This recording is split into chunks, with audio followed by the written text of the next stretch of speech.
Gentlemen, welcome back to Riverside Oval and another interesting overcast day, and this time we're kicking off with a good one between the top two teams in the league, the Port Adelaide Spartans and the Adelaide University Hogs.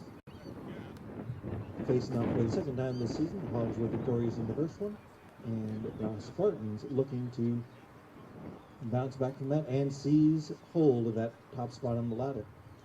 This is Nick Priest, joined by Phil Herden today, and looking forward to bringing you the action here for what should be a very interesting afternoon between four teams in our doubleheader that are really jockeying tightly for those playoff positions.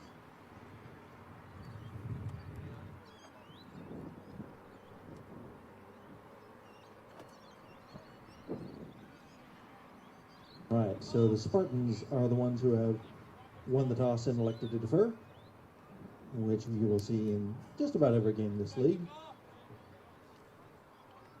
We've done the math, and all of the analytics say defer, and maybe you'll get a chance at an extra possession, so that has been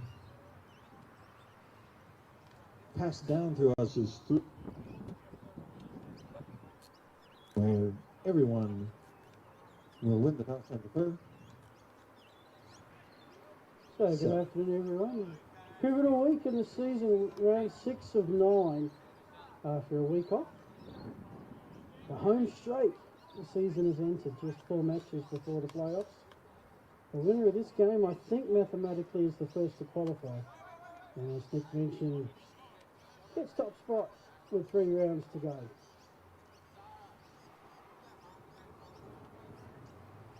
We're setting things up for a climactic third round between these two teams, but this one will certainly give the inside track if there is a slip-up from one of the others along the way.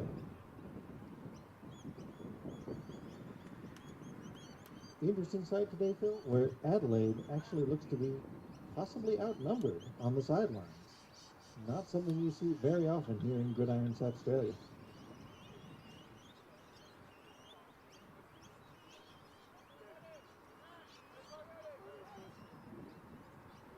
We are kicked off, we're underway. This one will bounce through the back of the end zone, and Bizio Imano will not field that one.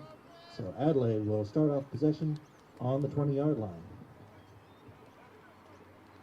So these two have met in a lot of big Gridiron South Australia games, including the last 3 Great Southern Bowls. And right now both with a 4 and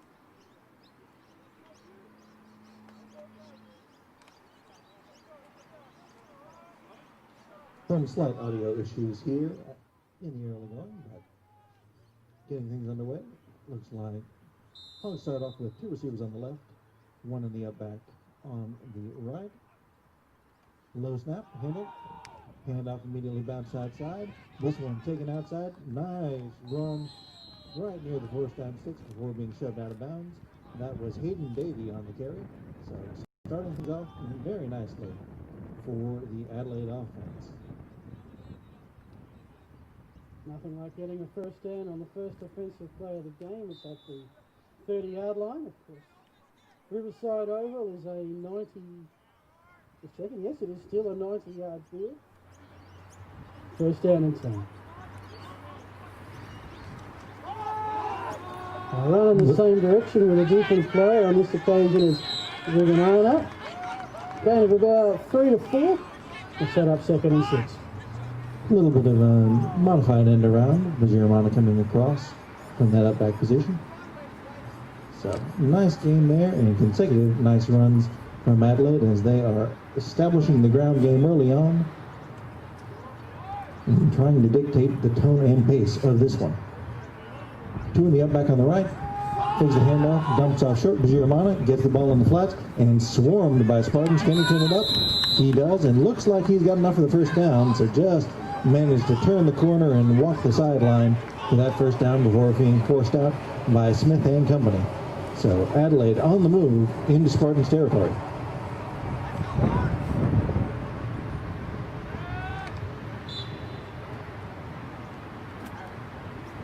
So if you just turned up at Riverside or just tuned in on the live stream, this is the first offensive series and the Hogs have got 2 first downs and are at midfield. This time the Spartan defense reads the play, tackles Davies in the backfield.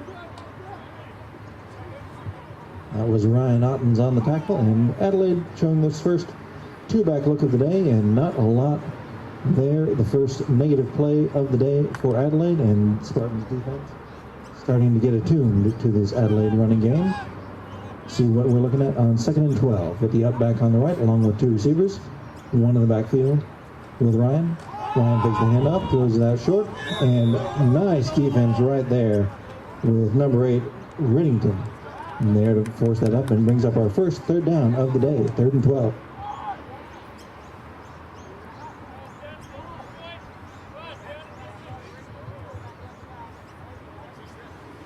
Well, this is the second meeting between these clubs of this season. They met Friday night game, September 25th. The Hogs victorious, 13 points to 10.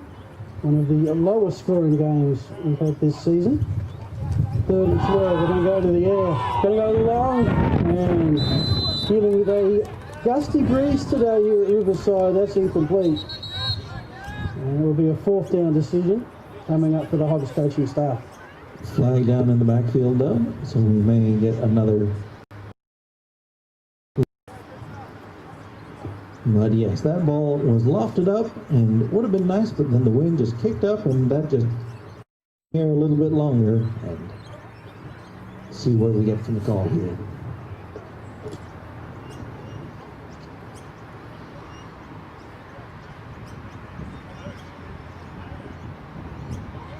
So, is pass interference.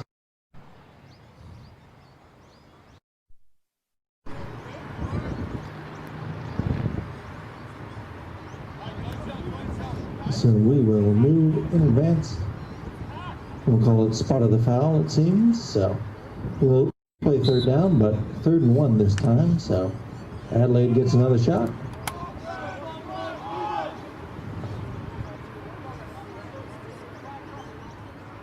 Loading up the left side, wide side with 2 receivers in the up back, 1 receiver on the right. Ryan. And around toss, Gridiron. And drop looks like right short of the line to gain.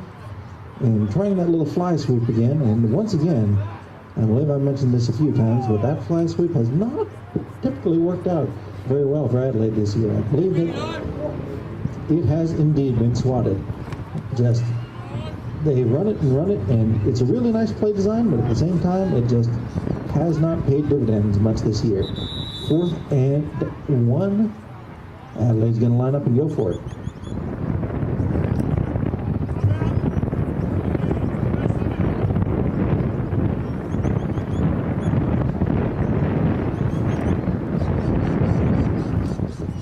what are you seeing that you like from the Hogs so far on offense?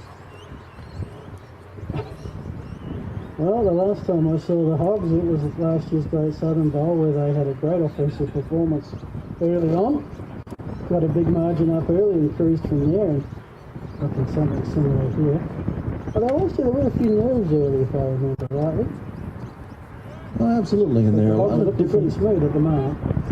new faces and new places for the Hogs, and they don't rebuild, they reload. But it's interesting here. 4th and 1. So Ryan is in the shotgun. A little bit of movement, I thought. Davies has escaped. If the play stands, it's a first down. I don't see any flags. First down, Hogs. And that was just Davey just bouncing off that first predecessor. It looked like he was going to be back on the backfield, but bounced it off and managed first down at about the 31-yard line. So Adelaide maintains the drive. Now 1 for 1 on 4th down. Loading up that wide side with the 2 receivers in the up back, motioning across. And they'll throw it deep. Got a man open wide. Just ball hung up in the air too long. If that had come down a little bit earlier, then Olive would have been alone in the end zone as the safeties have been sucked up. But incomplete, 2nd and 10.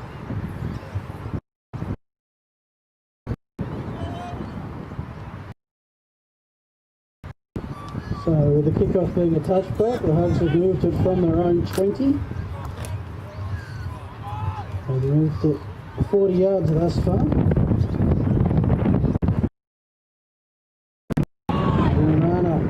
Again in the backfield, again would be short, had to dive to try and make up the lost yardage. On the tackle, number 20, Jaden Casbara. So again, they go to that handoff to the up back as he comes across the formation. That time it was an actual handoff instead of the fly sweep, but similar concept, but similar result with a loss of yards. 3rd and 11 coming up. Last time on 3rd and 11, Adelaide got that pass interference to set up 3rd and 1. And this time, they'll go 3 receivers to the right, motioning across. And Ryan drops back to throw. No play fake. Lofts it up, complete to Olive, and immediately wrapped up at the 25-yard line. Swarmed by Spartans.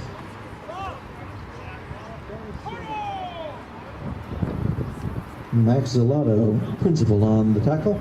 So we'll be looking at another 4th down, 4th and 5 from about the 25. Well, once again, the Hogs look like they'll go for it. Would be a 42-yard field goal with a gusty breeze, a little bit outside of Gridiron SA standards.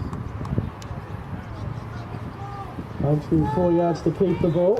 Pitch out to Davies. He had the first carry for a first down.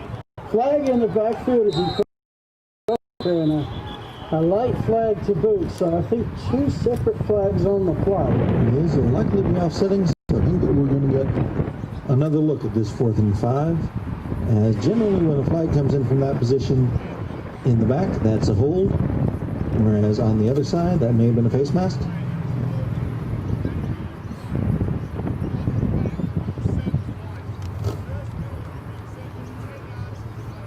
All right, so they'll accept the hold, move back. So 4th and 15 instead of the conversion there. That run just took a long time to develop and just took a while for Ryan to get that toss off, and when that happens, you make the lineman block for a beat longer than they're expected to, and that just kind of makes the hands get a little bit more attentive when you're having to hold on to someone for, well, literally in this case, for a second longer than you intended. So 4th and 15. Again going for it, the best of the 3 options. Wow.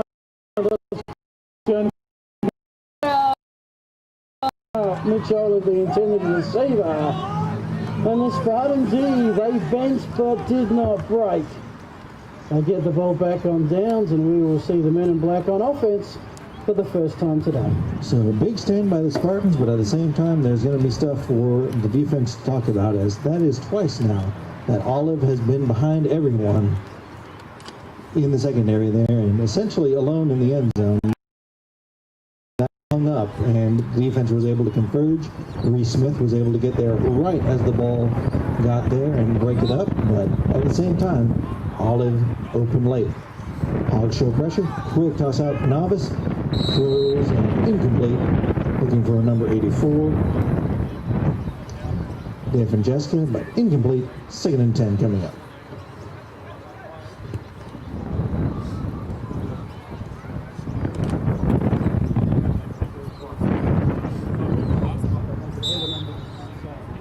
So 3 receivers on the left here for the Spartans. In the backfield. Once again, Adelaide brings heat. And there is Bourne, rolling through and rumbling, tumbling, bowling folks over, and tremendous run. Bourne continues to do it all, apart from he still has not overcome his difficulties with ball security, but that is the payoff that you get for that risk reward. 1st and 10, Spartans inside Adelaide territory. Spartans want to get this play off very quickly. Catch the Hogs defence on the field, which they're doing with the throw across, which has been caught. Francisco puts the ball down by the rules. And Francisco doesn't have to be tackled, and the Spartans are in the hurry up. Is this something they've shown this year? A little bit. So once they get that first down, the first down, they'll try and pick up the pace a little bit. If they can, they will bury the hurry up a little bit. There's Bourne once again mashing forward and for another first down, and that player down, and that way disrupt the Spartans' tempo as well as bring the trainer out on the field. I'm trying to remember when we first saw hurry-up offense in the NFL, and it was going to change the world, and then it sort of didn't. Well, the things about the hurry-up offense is that it really is a situational offense. Like, it can be run as the default offense, and you can have a lot of success with tempo, but people have really found that it's really more effective as a change-up than just an all-out offensive philosophy. Generally, the idea of the hurry-up is that you want to get as many plays as possible, and so your talent advantage has a chance to really play out by having more plays. Or you see a mismatch that you want to exploit before there can be a defensive substitution. Exactly. You just like the look of what the defense has on the field, and you exploit it by going to it over and over again. If you have a cornerback who's looking a little bit hobbled, you just keep throwing at him until he has to go down for an injury substitution. But we're still down on the field. Didn't get a good look at the jersey number of the player who's down, but this is taking a bit of time, and that's never a particularly good sign. We are seeing some leg movement, though.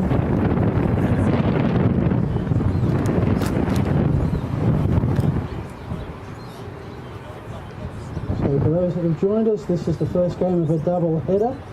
Pretty critical week 6 of 9. We've mentioned the home straight, and the next time, well, all 4 teams are coming off a bye week.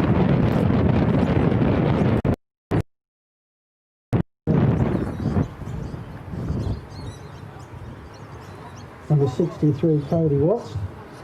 Put it this way, Nick, the next time that these teams get a break, it's either because their season is finished or they're the top team having the week off to turn for a grand final. So absolutely. The end is in sight. Watts up and walking off under his own foul. See? So now we'll get a look at the Spartans at 1st and 10. Loading up the right side. One in the backfield with a novice. And up, and this time mashing his way forward, swarmed with bodies, but still managing to pull the pile forward for about 4 is Bourne. Now they'll call it 3 before that knee's down. 2nd and 7. So Spartans are just on the edge of the red zone here. And okay, with the throw across field. And incomplete. Looking for Lamont. Lamont has become a bit of a big play threat that the Spartans have been lacking this season. So 3rd and 7 coming up. 3 receivers on the left, 1 on the right. And Bourne is caught from behind and just slowed up until the cavalry can arrive. So unable to get that forward momentum rolling. So Spartans will be looking at 4th down and about. Thomas Rose, the defensive lineman, hanging on. Now it's 4th down time for the Spartans. Hogs were 1 from 2.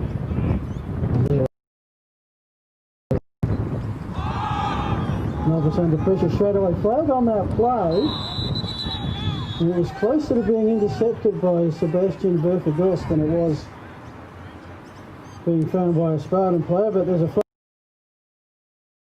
It is against the Spartans' decline, and it will be turnover on down, so punt is not required thus far. Nick, defense is doing the job. Well, it's the bend but don't break mentality, where you'll give up the plays and just make them execute over and over again and hope that you don't give up the big plays. So just anything to keep the ball out of the end zone and make them have to execute 4 downs for the 1st down every time. So both teams have marched down into opposing territory and come up short, just shy of the red zone. But on that 3rd down play, it just kind of speaks to the power of Bourne that a defensive lineman like Thomas Rose is essentially just slowing down his progress rather than annihilating him.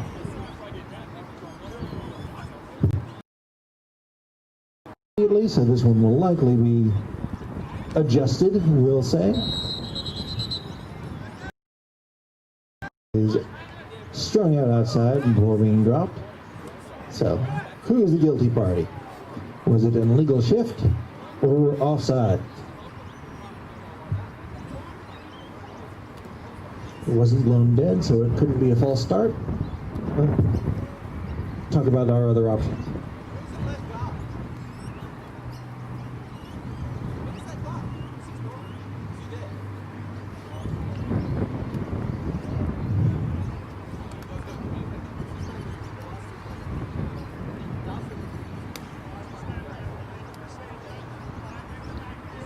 Yes, indeed. So, illegal procedure, 5 men in the backfield, so not enough men on the line of scrimmage for Adelaide University. So that will move them 5 yards back, and we'll take another crack at 1st down. It needs to be 7 on the line, and if you've got 11, you can't have 5 in the backfield. Very hard to defeat those laws of mathematics. 1st and 15. There's elite football.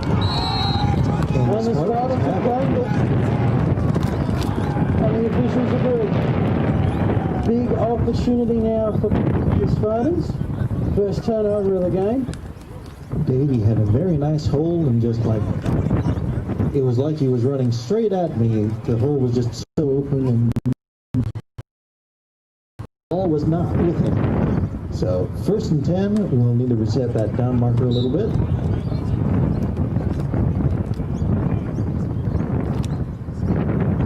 Motioning out. Novice looks to his right, pumps, throws in.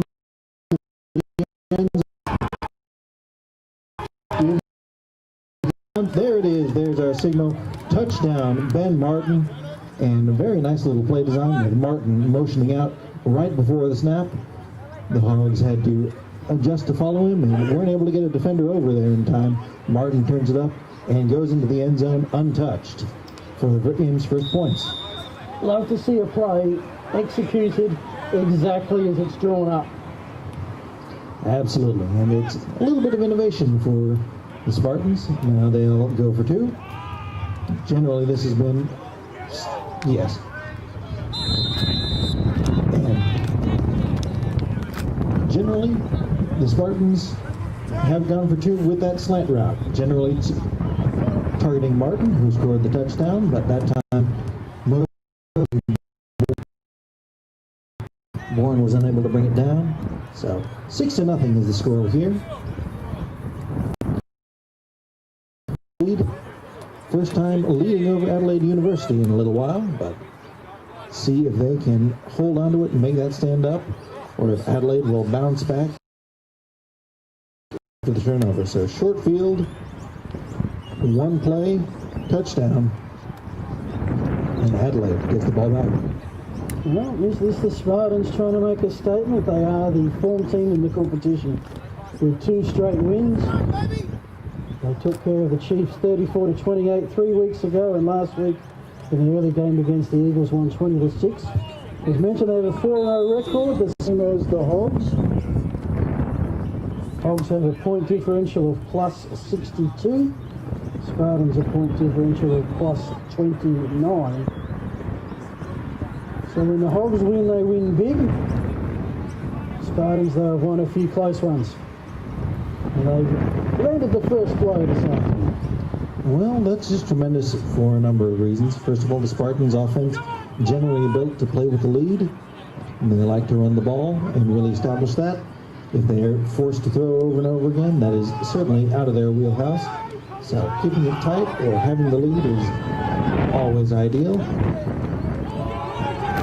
This is wrapped up and will be shoved down about that 2-yard line by Gridiron on the return. But yeah, Spartans like to play tight, like to play with the lead and really establish that run, whereas Adelaide will let it fly and just will run their offense with the run-pass option and just keep making those run-pass options, whether it's 0-0 or 40-0. So the Hogs have the ball back at their own 25-yard line. 10, and movement at the station is beautiful. Synchronised penalty flags are rising there. Same release time, same height. Spartans lose 5 yards and it will be 1st and 5.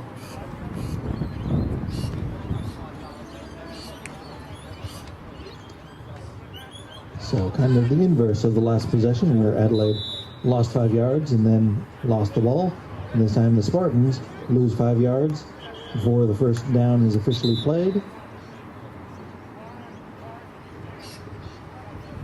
And then we'll have a little bit of a chat about equipment. There we go. You had one job, two guy. 1st and 5. Adelaide overloads that right side. Ryan looks that way, throws to the outside. Olive makes the grab and dropped after a gain of about 10. So 1st down for the Hogs and out near midfield. Well, obviously, first time I've seen the Hogs this year. Looks like Rich Olive is the go-to receiver. Who else have they got as options? Well, Burford Gorst has been doing pretty well out there, but the big play generally has been coming from Olive. But once again, Adelaide is not without weapons. Flag comes in very, very late, but we'll get a little bit of a chat about this one.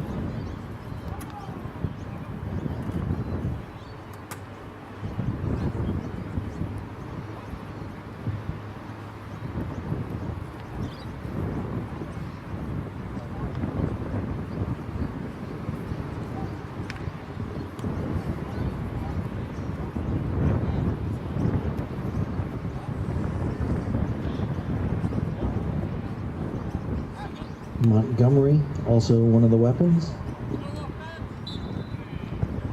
So 2nd down and 7. They're trying to get Olive a step behind again. He has to wait for it, but it arrives on this occasion. Late flag. Yes, that agrees. Can't wait to see what the Hogs do when they get it. If Olive keeps getting behind like that. And yes, indeed. That's the 3rd time that Olive has just been alone.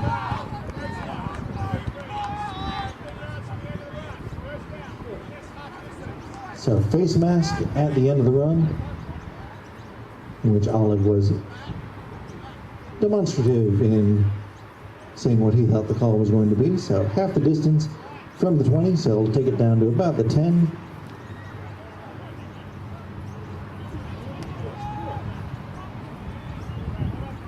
And we'll see where exactly the referees mark it.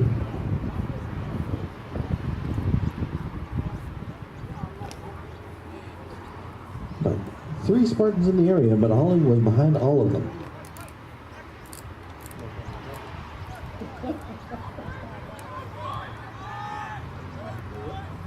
So first goal-to-go situation of the day for either team. Hogs looking to cash it in, tie it up. There's that little end around, flag down, but Mazuramana into the end zone. But yes, indeed, flag down, and right in the middle of the field, this will probably be 10 yards to the disadvantage. Sure enough, number 71 called for the hold.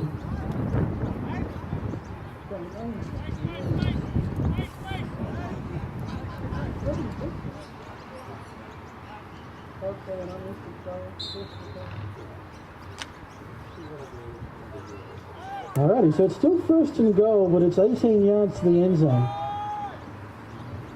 Hogs trailing by 6, late stages, first quarter. One run on the backfield. That was the fake handoff. The throw towards the goal line is incomplete. Second and goal coming up.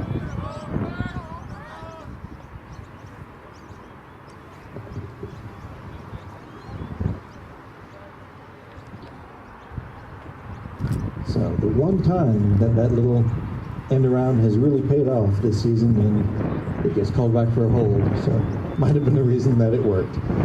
But all right. Second down and goal for the Hogs. Back on the 18-yard line. Once again, 3 receivers, including the up back on the left, and 1 on the right.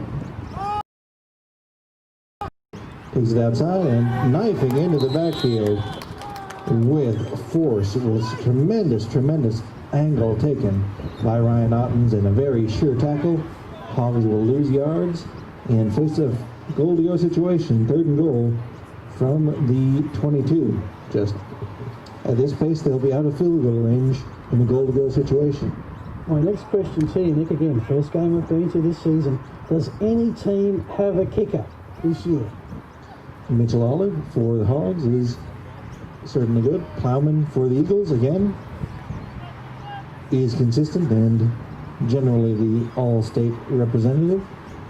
Ryan rolls out on 3rd down, steps up, throws short. Olive has it and forced out of bounds at about the 9-yard line, so sets up a much more manageable 4th down. Alrighty, coach.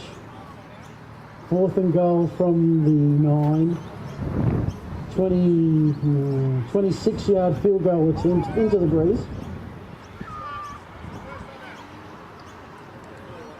Trailing by 6, first quarter. Honestly, I think in this case, it depends on how comfortable Olive is from a hash. Because this is pretty much field goal or extra point-ish range, yeah. Plus. So it should certainly be in range, but at the same time, if he has trouble from a right hash, which is where the ball is right now, maybe you just go for it, try and tie things up. It tends to be certain. They want points, and they trust their offense that they're going to score more. So, not too often that I've seen teams at this level trail by 6, take 3. They want the 6. Well, that's also certainly true. That aggression does certainly come into it. Adelaide lining up like they are going to be sticking on offense. So, that'll be the case here once the Spartans come out of the timeout. And Stevens giving some last-minute clarification there. Here we go, 4th and goal.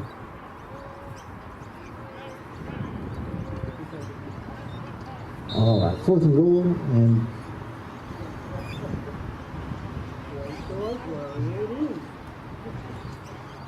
I think a little bit of a miscommunication there where generally when the referee is counting things down, it means you have to get the ball off in a hurry. That time it was just coming out of the timeout. So Ryan steps back, throws to his left, has a man in the end zone, and incomplete. Unable to hang on to it was Olive. Just Hassel, not necessarily like how you coach it, just facing the receiver and Olive just getting his hands up, but once he got his hands on the ball, Hassel was there to make sure that the cast was not controlled enough, but yes. Not necessarily how you put up, but certainly effective as the Spartans take over on offense. Superb naming for a defensive back. Oh, Hassel? Absolutely. 1st and 10 Spartans. Backed up at their 10. Novice has a receiver. They have a first down. Here comes some bonus yardage. Breaks. Di Francesca breaks across the 30. That's a 23-yard gain. No chance to rest. Spartans are at the line of scrimmage and ready to go. Absolutely. That's one of the things that Spartans have been showing a lot more of this season is the sugar huddle, which I'll explain after this. Bourne runs into the line and gets absolutely nothing as 3 bodies come through. Essentially, the sugar huddle is where the line and the running back will huddle up, but the receivers stay out wide. So the receivers don't come into the huddle and just are told either from the sidelines, have it signaled in, or have a play already in mind. So, loading things up, motioning things out to an empty backfield. Novice looks left, unloads, has Lamont. Lamont makes the snag, but flag down in the backfield. Tremendous grab by Lamont, but this one will likely be coming back. Just tremendous extension on that one by Lamont.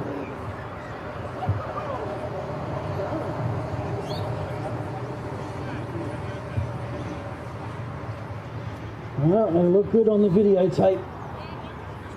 But yeah, they never show the penalties on the highlight reel, but tremendous effort by Lamont. And once again, the Spartans looking like they're going empty here. Showing a little bit more diversity in the playbook. 3 receivers on the right. They'll throw it short to Lamont. Lamont looked like it was coming back for it, but that one just looked like it would have been better as a quick hitch rather than that was a little bit funky.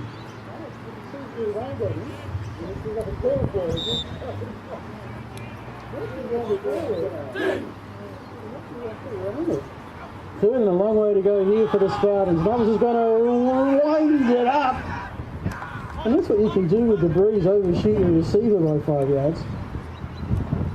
And holy dooly, Nick, I think you might be right. We might be seeing our first punt of the afternoon. I don't think anyone's going to be going for a 4th and 20 something. Well, maybe if there were like 1 second left in the half, but yes, in this situation, Spartans will punt it away.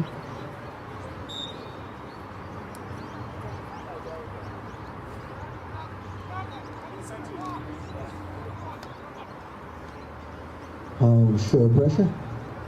Kick gets up and takes a nice roll, manages to stay in bounds. Gridiron fields it and waltzes out of bounds at about the 31-yard line.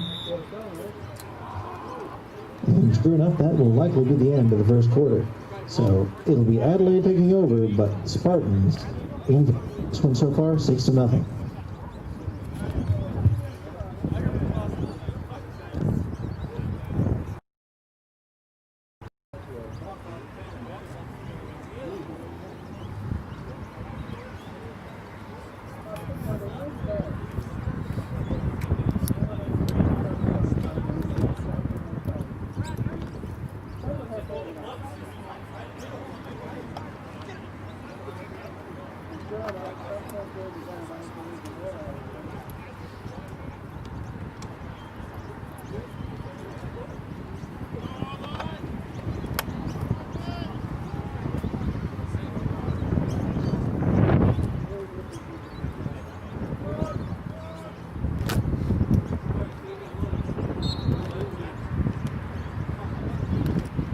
Here we go. Second quarter, first and down to the Hogs. Their fourth time with the football. So 6-0 still. So line with the throw. If I get my scoreboard right, this ball right on the number and incomplete.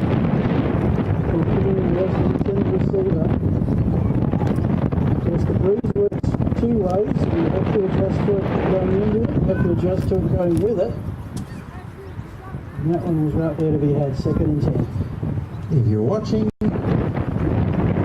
online on the live stream, 180 Creations, then you may see on the far side where the trees are not necessarily being blown too much, and you may not see the wind, but it is certainly affecting things, and you can certainly feel it as we look at 2nd and 10.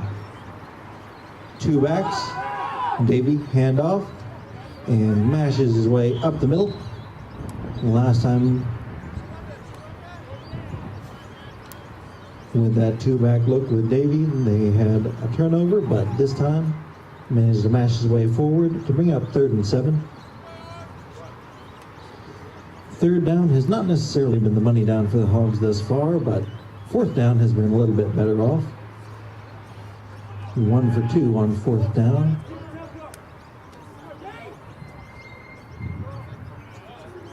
So, Third down. Thrown right at that first down marker and caught. The team with the ball and the chains are moving. Spartans linebacker thought that he had the pick, but just passed right through his hands and into the hands of the receiver. So instead of a turnover, it's a big first down for the Hogs, and they will get the chance to keep things moving and keep the offense on the field and give their defense a chance to rest after the Spartans hurry up. Once again, 2 in the backfield, 2 on the left. All kinds of motion up front, and this one will likely be adjusted 5 yards to the negative.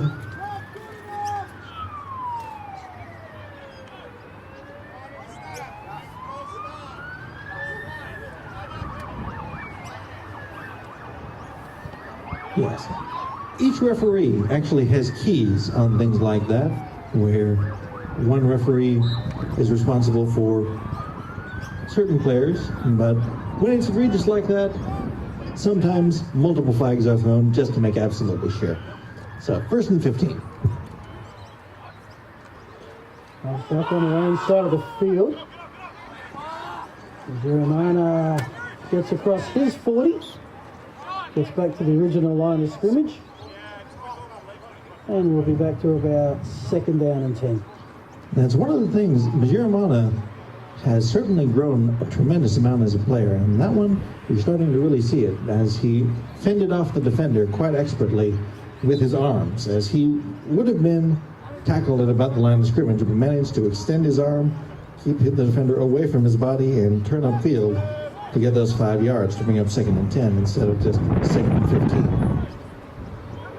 So, 3 receivers on the right, 1 on the left, 1 in the backfield, play a fake, and snagged by Olive in traffic.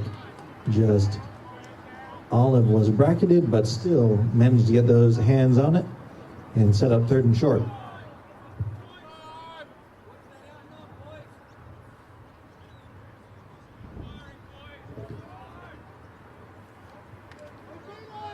So for the 3rd time today, the Hogs are in Spartan territory. Have yet to come away with any points.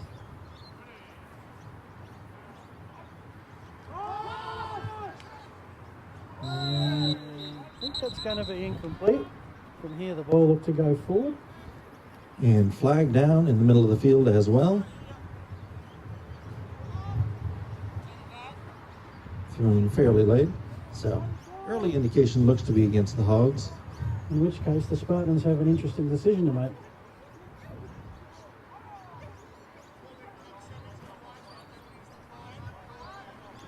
All right, so Spartans decline, take the result of the play, and will make the Hogs think about it. Looks like they'll be bringing on the kicking team. And after an almost puntless first quarter, back-to-back punts on possessions here Spartans kicking. Now Hogs kicking. Lamont back to return, though, and that could be the difference maker, as Lamont has already had 2 returns for touchdowns this season. Kick up, angled well away from Lamont, and rolls. Nice kick, keeping it well away, and that one will go out of bounds at about the 12-yard line, so nice punt, and a safe one to keep it away from Lamont, who has been absolutely devastating in the return game thus far. He was All-State returner last year, and already putting a very strong claim towards receiving that honor once again this season with 2 return touchdowns, 1 punt return and 1 kickoff return. Lamont is a weapon.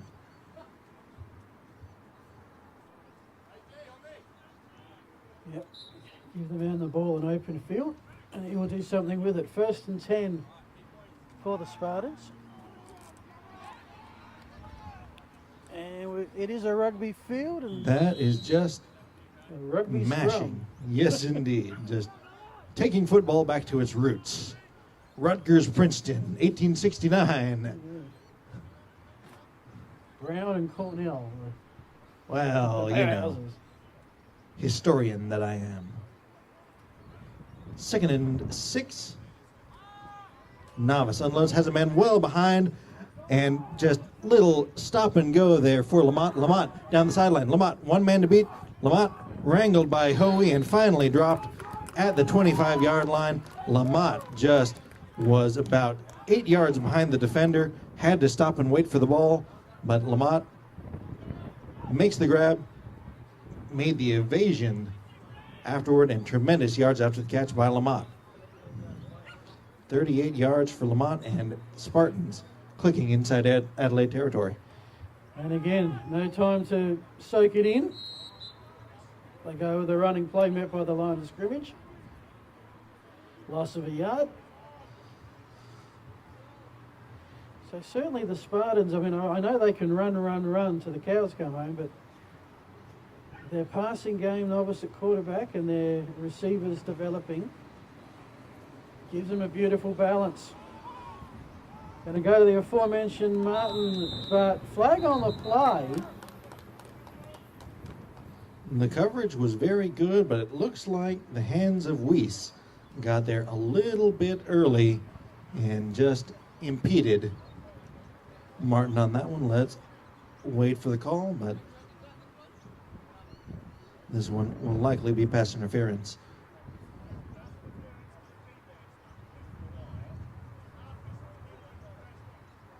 Sure enough, Weiss called for the pass interference, and the Spartans set up in the red zone. Well, it was not that long ago the Hogs were in the exact same position, 1st and goal, could not convert. Spartans a chance to take a 2-touchdown lead if they can.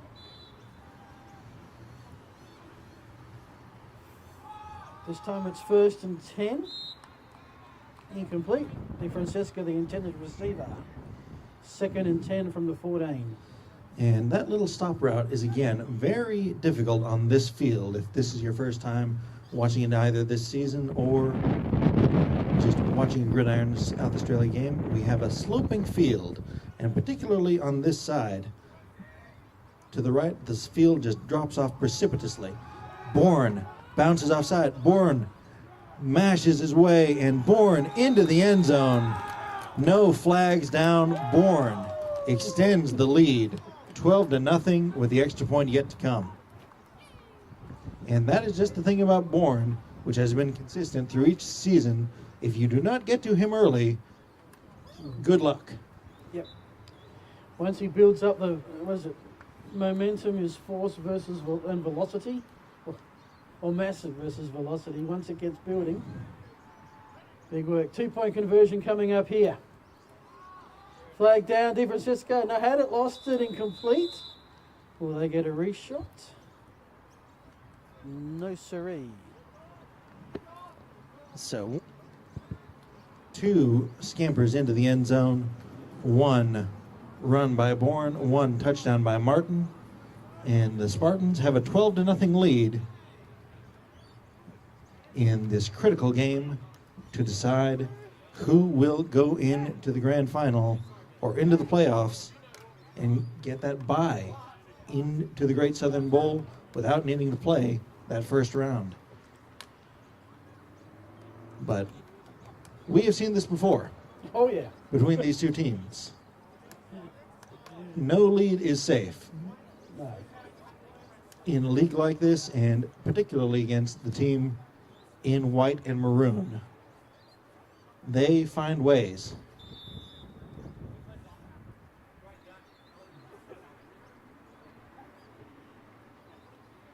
Usually they do find a way.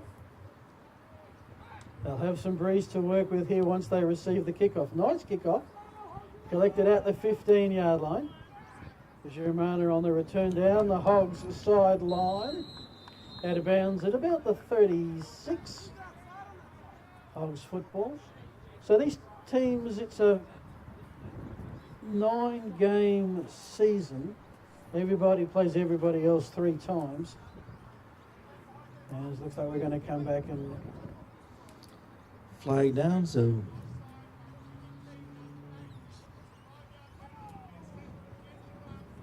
okay. all right, so offsides will not result in a re-kick, but instead 5 yards in advance from the end of the run.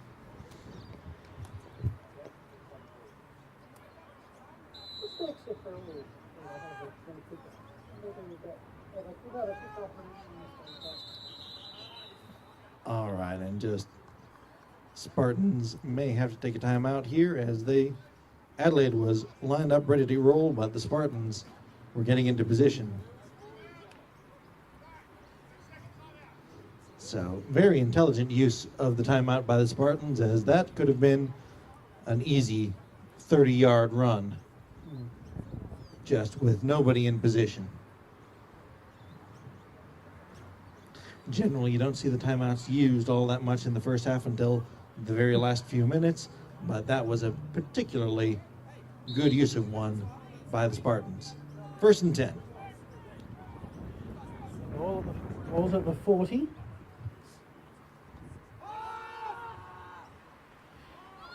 Set up, and it's caught by Oliver. He got behind again. And he is in the end zone. And just like that, the Hogs respond. We've got a 12-6 game with the conversion to come. You knew it was coming, Nick, at some point. Well, you did know that it was coming because it's happened so consistently this afternoon. Olive behind the Spartan secondary. This is the 4th time we've seen it. And each time the ball has been up there.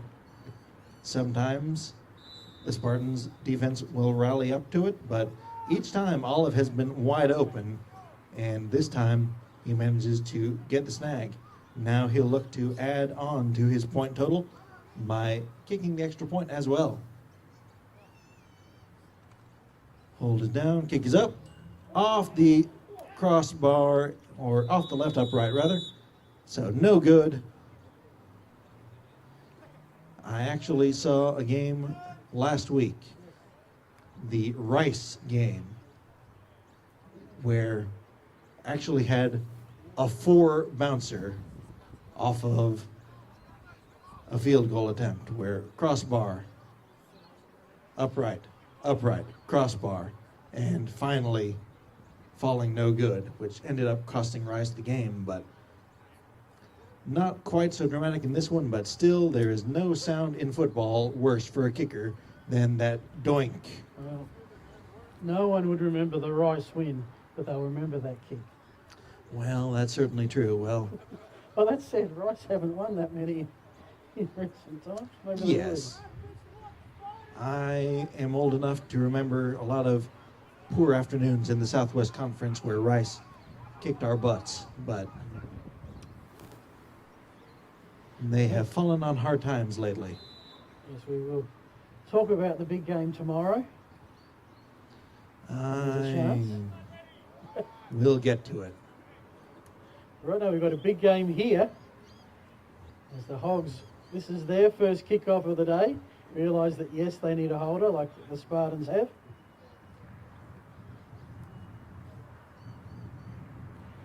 You're watching on the screen, pretty strong breeze blowing from right to left of camera.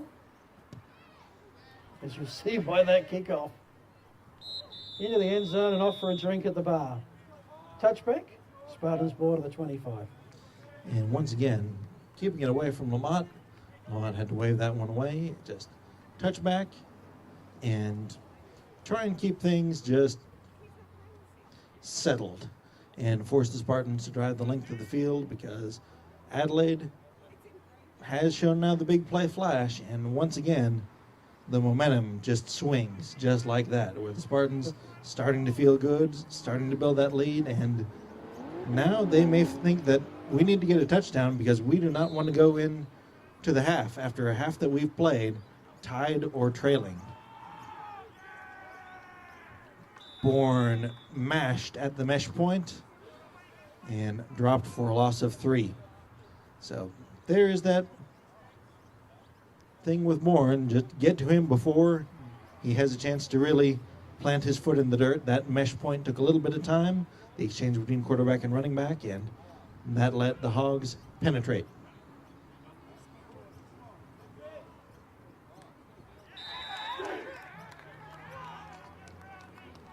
And now, just in the space of a few seconds in actual game time and play time, it's 3rd down and long. And the Spartans may be forced to punt if they can't get a good chunk here on 3rd down. If they can't, but they can, because Lamont has made the catch. He's got the 1st down. He's streaming across the field with about 6 Hogs in pursuit, and he's into Spartan territory. And the one man who was able to track him down was linebacker, who was actually in the backfield, was Baez.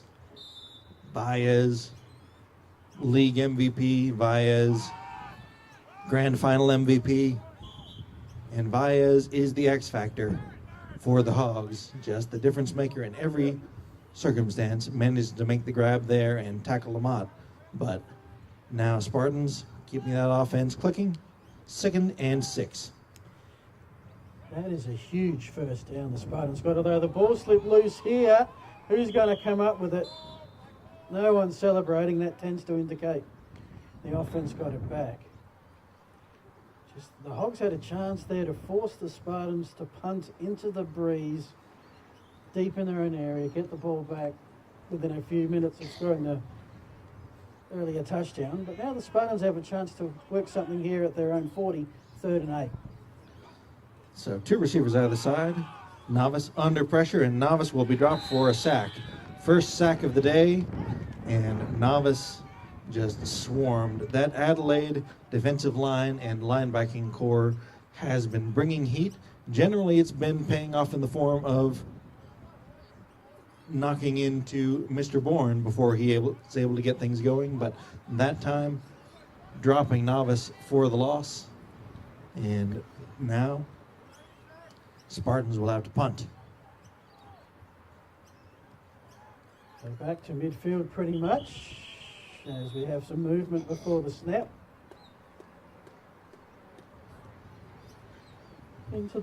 Starting into the latter stages of the 2nd quarter.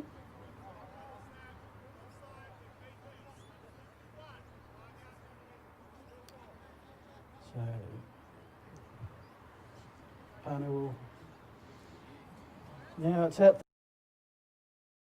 where the punt's going to be placed. Usual Gridiron SA tradition is to find the sideline.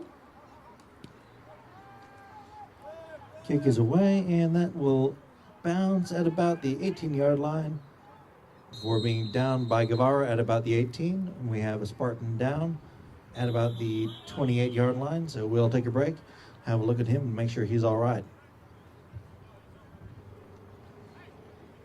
But yes, that was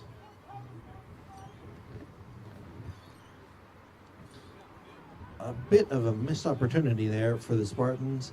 Just that huge field flip by Lamont, but unable to pay it off as negative plays ending up costing the Spartans there. Adelaide will take back over on offense at about the 19-yard line. And this is the third time, I believe, that we've had a Spartan player down. Also looks like there's a flag on the far sideline, so may have to have a chat about that one as well.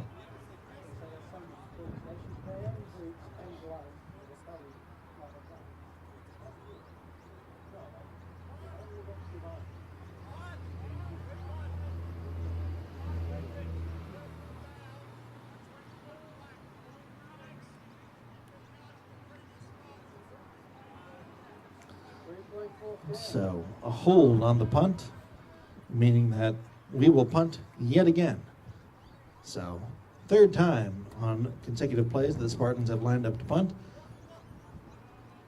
all from various spots on the field, forward and backward and forward. Now we'll be punting from, I believe it'll be 4th and 18, so punting back from their own territory at about the 36-yard line. And Spartans will need to make sure that they actually have all the right personnel on the field now, because they did have that injury, and there can be miscommunications about that sort of thing in this league if you have somebody go down and don't immediately know who his replacement is. Sure enough, people running on and off.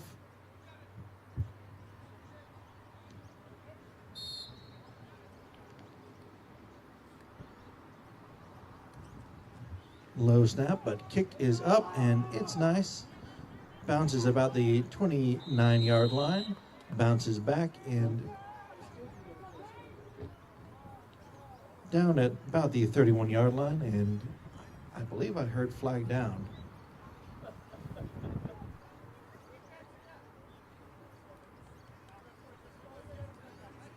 This time a hold during the return. But we will not punt it again. We will take 10 yards from the end of the return. So instead of the 31, we'll be starting at the 21. Will Adelaide, so. Yes, indeed. We've had a long adventure to get back where we started. So Adelaide ball at about the 21-yard line. Oh, I guess that there's 2 yards difference. But sometimes 2 yards can mean a lot. This is not one of them. well, 1st and 10. the first grand final matchup between these two teams in this series was a tale of 2 yards. 1 yard for one team, 1 yard for another. 2 in the backfield there, but nothing going there on that first down run. 2nd down and 10 coming up. Yeah, Spartans D just feel the momentum is still with the Hogs, last team to score on their last series. Well, they're backed up at their 20, so they're 69 yards away from tying up the ball game. With a 2nd and 10. Receivers split across the field.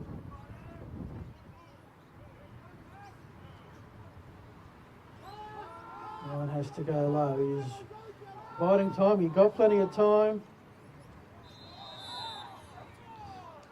And there is our first look at Valles on offense in a while. He was targeted on that one. I was looking at primarily on the matchup on the near side to the commentary side. Ooh, Flag comes in very late.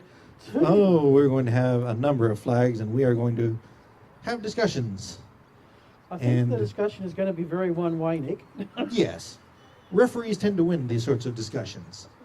So, yes, this will likely be a 15-yard discussion.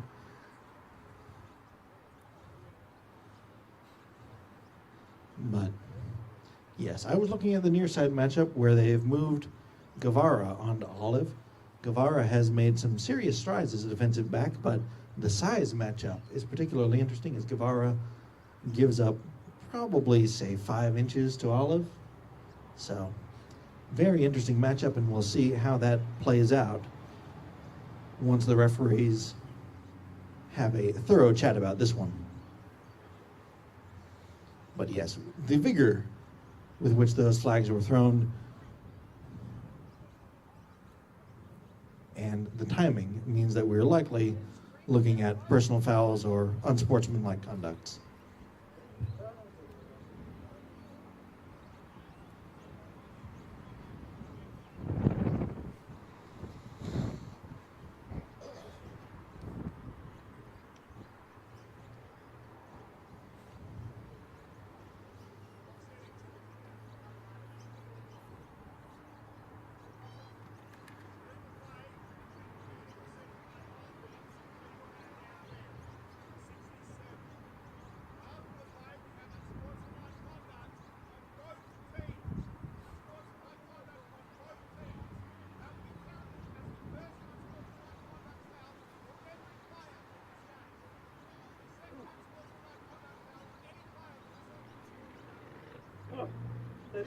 So, yes, indeed, that is laying down the law very thoroughly. So just to explain that, if you get two unsportsmanlike penalties in a game, you are hitting the showers early. Absolutely. And everybody's just got one.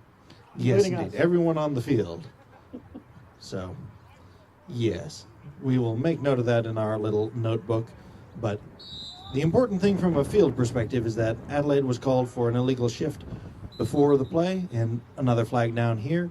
So the illegal shift cost them 5 yards. The penalties for the personal fouls offset. So the first one went through first.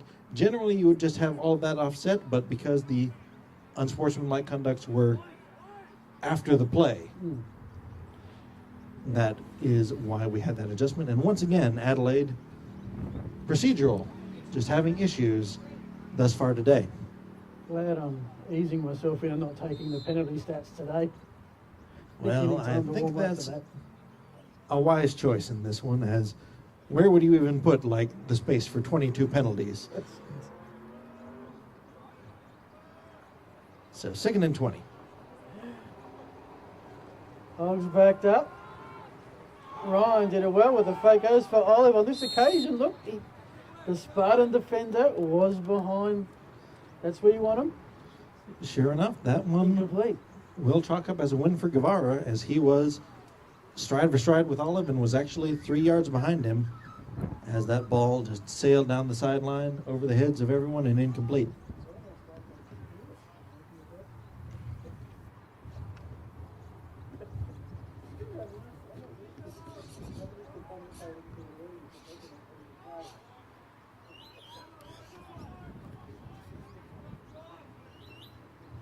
Third and 20. So,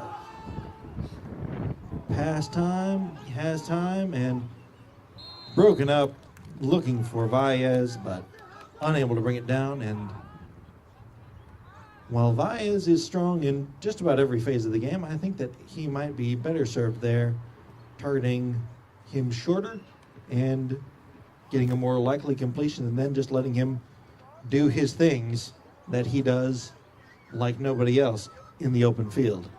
So 4th down, and Adelaide will have to punt with the punter in his own end zone. Yep.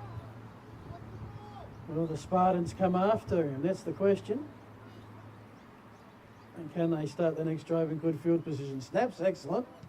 Punts away. Again to the sideline. No return. And the Spartans are going to start off in hog territory. 1st and 10 at the 40-yard line. They have the ball. They have the lead. And half-time, I don't think, is that far away. Absolutely, and that is the difference that special teams can make in this league. Just because if you're kicking away from a player just because you're afraid of the return, that means that you aren't going to be getting all of the yards that you can get out of that punt. 2 receivers either side here on 1st down. One in the backfield with Novice. Novice drops, throws, has a man wide open, has Martin. Martin, one man to beat. Can Hoey catch him? He cannot. Martin into the end zone for the 2nd time here today. And just that little stop and go had the Hogs receiver bite up, thinking the short throw. Martin just had his man totally bamboozled and waltzed into the end zone untouched. Everyone thought someone had him, and no one had him. And again, that is just excellent play designed by the Spartans. Nice setting that up with a few short throws earlier in the day. That time just springing Martin free big. So 18-6 is the score. Spartans throw that slant. Martin incomplete. And a little bit of between our players there on the extra point. So no good. No harm done, no flags, so Spartans will kick off once again, but 8 with the Spartans out on top with time trickling away here in the 2nd quarter. That's, momentum has swung again. Great defensive stop by the defensive backs of the Spartans to force the punt. And a beautiful touchdown pass into the breeze. Back to the initial 12-point margin. Plenty of time But I think we're in for a fascinating second half. And don't forget, there's a second game on. 3 o'clock local start if you're watching from outside South Australia. The Chiefs and the Eagles, just one win between them, but both have been very competitive. And one of them will be in the playoffs and one won't. And the winner of the game may well be that team that's in it. The Eagles need that one badly. Bajiramana fields it about the 13-yard line. Bajiramana bounces outside and is just snagged up, stacked, and dropped at the 30. But yes, the Eagles need that one in particular because Tiebreaker. they need the tiebreaker. So Well, that's why this is a big one for the Spartans, because if they win this, the tiebreaker is 1-1, and they meet on the 14th of November in the late game, and that will probably be for all the marbles in terms of an automatic grand final berth. But it's 1st and 10 here. absolutely. 2 in the backfield, 2 receivers on the left. Ryan swings it out, Bajiramana, and Bajiramana wrapped up at the legs, loss of 2 back to the 29-yard line, and that 2-back look has not been paying off for the Hogs too much today. Riddington on the tackle, but yes, the Hogs just have not had nearly as much success out of that run-pass option out of the 2-back look as they have from the 1-back look. So 2nd down and long, trailing by 12 inside the final 2 minutes of the first half. Ryan again to Olive, who makes the catch, but no yak on that one.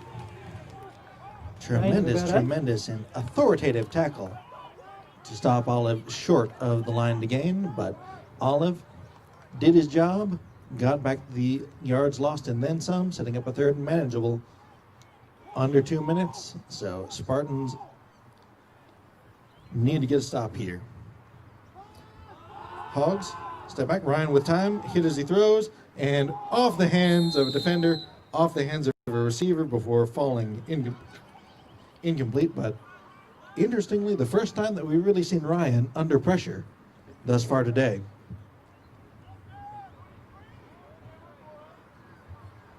So decision time in here for the Hogs.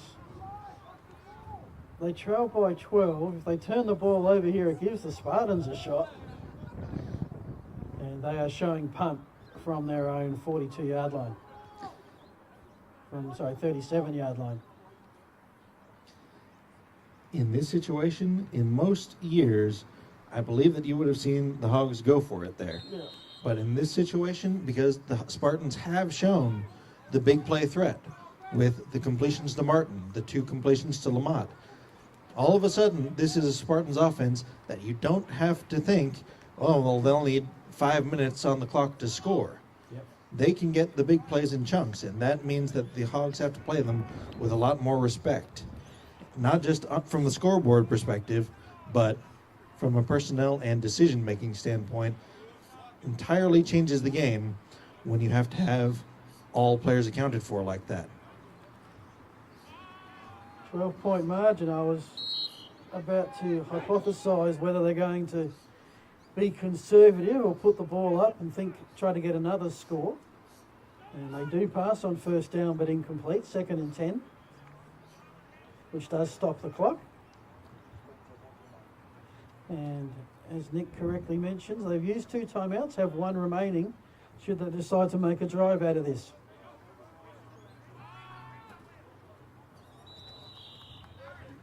And they're going for these long sideway passes that always concern me a little. In the Super Bowl 19, I think it was, Redskins and Raiders, something like that just before halftime.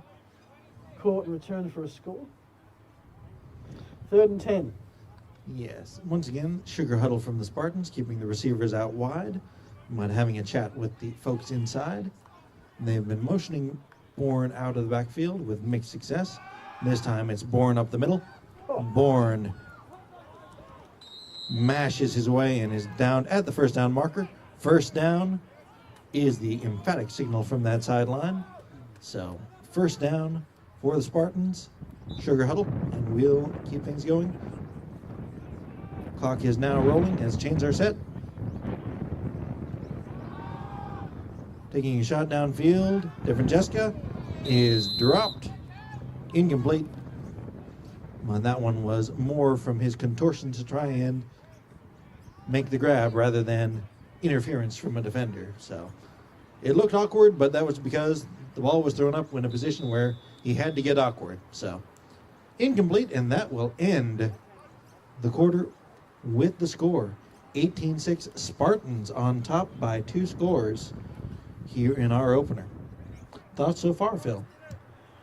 Well, came out for the first game, not exactly sure what I would see. I did not expect to see this. I have been here each week, and I still did not expect to see this. But yet, this is what we're dealing with. The Spartans making a statement here that they are not just here for another grand final loss. They have made changes, they are adjusting, and they intend to win, not just today, but make a statement that should these teams meet again in the championship game, that this one may have a very different outcome. So we will stick with you after the half, bringing the second half of this one. Don't go away. It'll be Spartans ball. But in the meantime, make sure you drop by the canteen if you're on the field here. And if not, we'll hope you'll enjoy it and stick with us. After the break, Spartans Hogs battle for first place.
Welcome back, everyone. Hope you enjoyed your half-time break.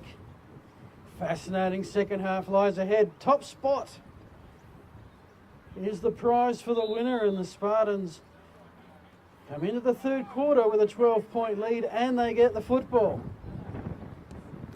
Ola with a deep kick into the breeze, picked up at the 5. Lamont's going to run it back. He's had a couple of good long-distance plays today. Brings it out against to the 40. That is a 31-yard return and sets the Spartans up nicely to start off the second half. And first chance of the day, we've really seen Lamont able to get his hands on the ball just in the special teams like that. So Adelaide's been kicking away from him pretty consistently, but that time able to get under it. And sure enough, Spartans starting out just shy of midfield. So they're loading up the right side. One receiver on the left. One in the backfield with Novice. Novice handles the snap. Hand off Bourne. Bourne up the middle. Bourne has the first down, and Bourne wrangled down with numbers after about a 15-yard gallop. So into Hog territory, keeping things fairly quick.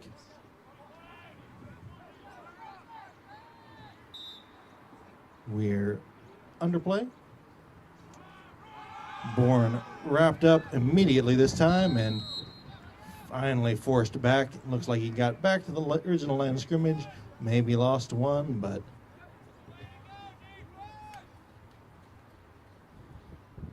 feast or famine for the Spartan running game thus far. Second down.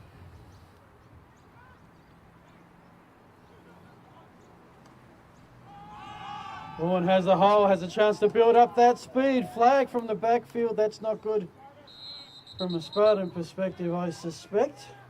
There was a big hole opening up there, Nick. Even I could have probably crawled through that. Oh, well. There's probably a reason why. No, they waved off the flag. Waved it off. Okay. So that just popped up between right guard, right tackle. Bourne was heading toward the middle, but bounced it out, and as a result, Spartans in the red zone in the space of just a few plays. So 3 plays and into the 20. Novice throws, looks for Lamont. Lamont makes the grab. Signal is catch made. Signal is touchdown. Lamont. Third different Spartan to score here today. 2 for Martin, 1 for Bourne, and 1 for Lamont. And the Spartans increased the lead on the first series of the second half, now 24-6. And sending a message to the league here are the Spartans. Are they what? Hugely impressive start to the third quarter. 18-point lead. It can be more with a successful conversion here. They're 0 for 3 thus far. To the back of the end zone, so a slight variation on the slant play, just a bit deeper, but same result. No score, 4 touchdowns to 1, 24 points to 6. Spartans with a strong lead, and the Hogs with a lot of work to do. The Hogs have not really been in a hole like this season. They have the championship pedigree, they have the mindset, and they have the veteran faces in veteran places, but at the same time, for the 2020 Hogs, this is a situation that they have not faced yet this season, where Spartans getting it done, but Spartans not with all the personnel they need to get things underway here. So a bit of miscommunication there, but Hogs want to make hay while the sun is shining, and they're going to need to get started right here and could hopefully start things off with a big return by Bajiramana.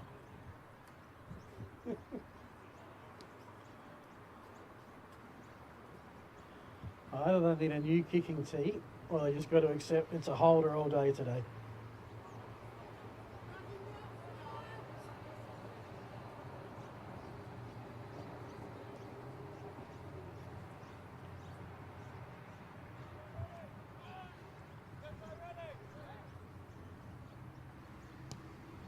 Kick is up. It's squibbed. Bounces off Bajiramana. Bajiramana finally has to field it. Clock now rolls, and Bajiramana manages to get about to the 20-yard line. But yes, once that ball touches Bajiramana, he's got no choice but to return it. So manages to wrangle it and maintain possession, but not the big return that the Hogs were likely hoping for. So starting things off at the 20-yard line. Now 3 scores down.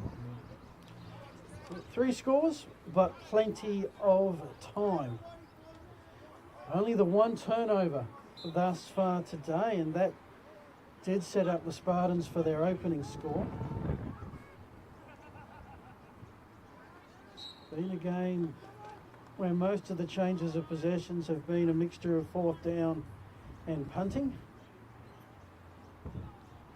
As that running play back to the line of scrimmage, actually a loss of a yard. 2nd and 11.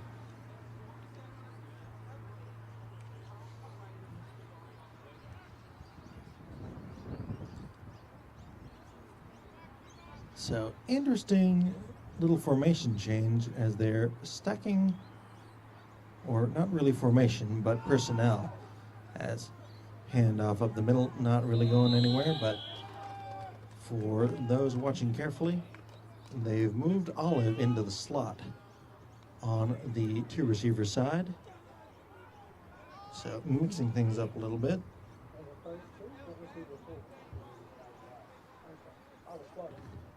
So just a little bit of gamesmanship, seeing if they can vary the matchups a little bit, as Olive getting behind the Spartans defense has been essentially the one consistent thing that the Hogs have had today. All kinds of motion along the lines, and this one will be 5 yards forward or back. Indeed, back. And I believe that is the 6th illegal procedure, either false start or illegal procedure with man in motion at the snap or 5 in the backfield that the Hogs have had. So pre-snap issues for the Hogs have just been eating them alive and just forcing in long down and distance situations. Now we're looking at 3rd and 20. Backs to the wall here at the moment. And the quarterback is on the run. Eventually decides to head out of bounds at about the 25, I would say. Got back to the original line of scrimmage. Still 5 yards short of the 1st down, and that should be a punting scenario at this part of the field. And that is where that illegal procedure penalty just has a huge cost, because that's the cost of a 1st down. Ryan has been tremendous in evading traffic and picking up 1st downs on the ground, but that one just too far to go. Managed 15, needed 20. This one fielded by the up back and into the middle of the field, stopped up right about the 45, so kicking it away from Lamont, but ended up leaving it short where the up back Riddington managed to get his hands on it and still managed a decent return. I think the idea with that was to keep it low and make it bounce, so the breeze doesn't have much of an effect, except, as you said, one of the receivers was in the right spot to grab that, so it didn't bounce. And Spartans have their second series of the second half, and both of them start off in good field position in the 40s. This actually in the Hog 44. 1st and 10. They go to Bourne, who shows he's still got the spin move as well as the power. And that's a 1st down run. And really, if you're not one of the big linemen, the number of people who have been successfully tackling Bourne one-on-one is not a high list. There's one. Finally wrangled up from behind there. Thomas Rose on the tackle, but when you're a linebacker, generally tackling running backs is what you do. But with Bourne, that has just not been able to be a sustainable outcome. You'll Bring need some 2 or friends. 3. And Hoey has managed to bring him down. Baez can bring him down, but with those exceptions, and that's league-wide, Bourne is just a force. That's Alex Shabani making the catch for the Spartans, gaining a few yards. So another receiver getting into the action. 3rd down. Big play this one. And a big play, who do you give it to? But the big man in Bourne, and he is right by that 1st down marker. No signal as yet. You can see the stick on the far side of the field. It's 4th and ever so short. Spartans going for it, needing a couple of inches to keep the football. Guess who? 1st down Spartans.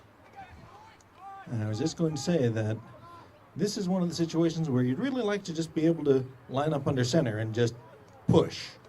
But at the same time, when you have a Darshawn Bourne, sometimes it just pays off. So 1st and 10. Fakes the handoff, does Novice. Novice has a man in the end zone alone. De Francesca. Now the 4th different Spartan score here today, as the lead expands now 30-6 with the extra point yet to come. It would be a while since the Spartans have had 4 touchdown passes on a day. They have it here, and they have a 24 lead against the defending, 7-time defending champion. Something like that. Lose counter after a while. 2-point conversion. Can they sneak this one in? No. They did not. 0 They- from 5.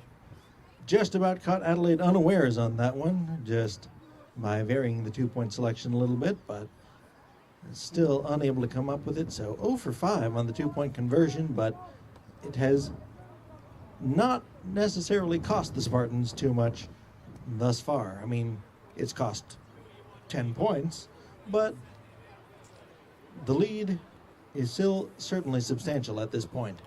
Well, I think coaches always like something to go wrong, so they have something to work on at practice. Oh, absolutely. And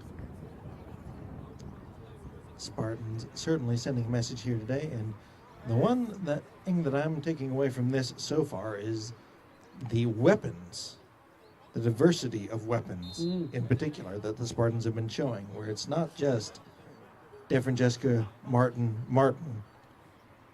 and handoff to I Bourne. love the optimism. Will the ball stay on the tee? It's staying there.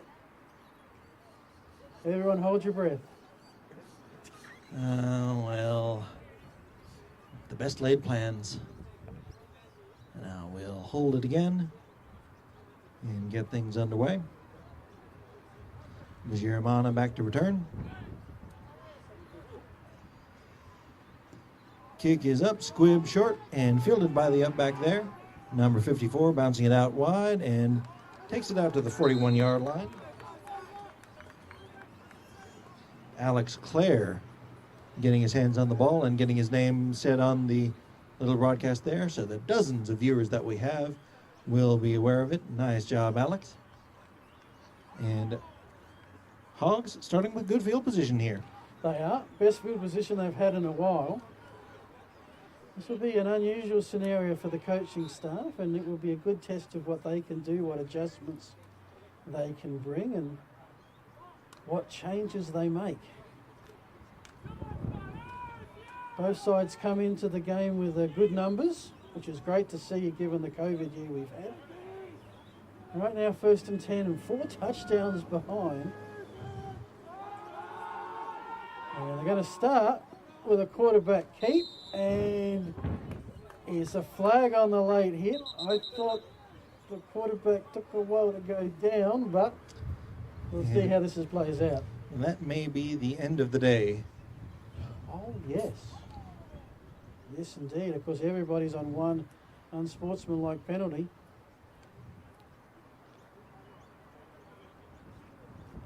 can't go and have an early shower at the moment because it's a flag waved Oh, off. they'll wave it off. Just as well, because you can't have an early shower at the moment because the Chiefs and Eagles are getting ready to play. Oh, absolutely.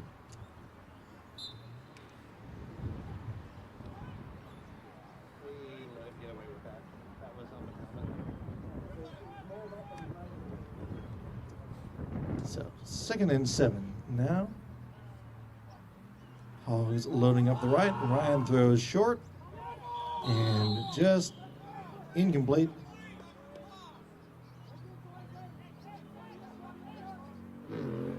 Now we're having a little semantic discussion. Just because it's behind the line of scrimmage does not necessarily mean it's a backwards pass. So,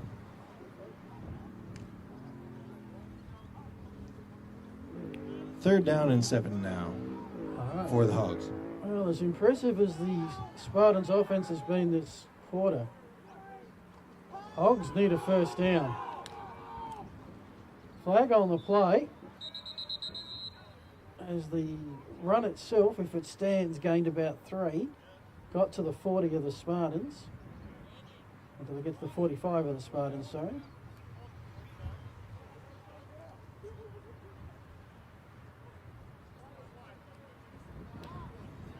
And the play is going to stand. Spartans have said we'll take it to 4th down rather than force the Hogs back 10 yards. And if you're in the Hog situation, Nick, I'd say this is no point not going for it. Oh, absolutely. One time you're on the opposition side of the field, particularly when the wind is kicking up like this, you aren't going to gain too much from a punt. You have to worry about Lamont, so why not keep the offense on the field and try and get it? A little motion across. Short and picked off. Down the sideline now. Ryan unable to make the tackle down the side end zone, and he will put an exclamation point on this one. Will Kesbara as the Spartans on defense now. 2nd turnover of the day, and they extend the lead now 36-6 with the extra point yet to come. Shows what a great judge I am in such decisions. But 30-point margin. And Yeah. everyone is getting in on it, including the Spartan defense. Generally, you see Adelaide do to other teams.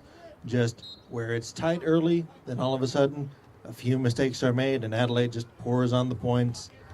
But this time the Spartans are bringing it.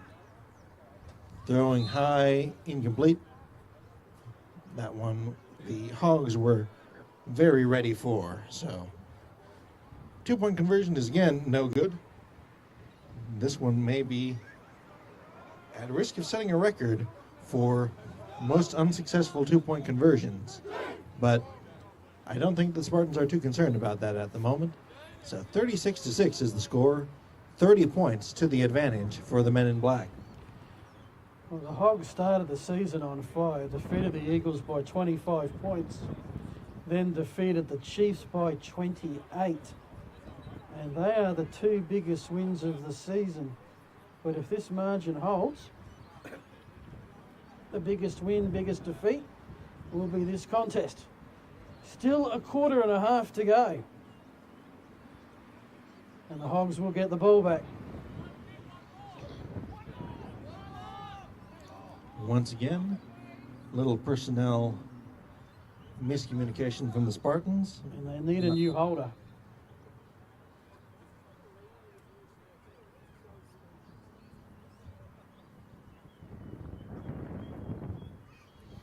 But now the reward for the Spartans defense for that touchdown is play more defense. So Giramana back to return. Over the heads of both returners and into the end zone for a touchback. So Hogs will start things off at the 20-yard line.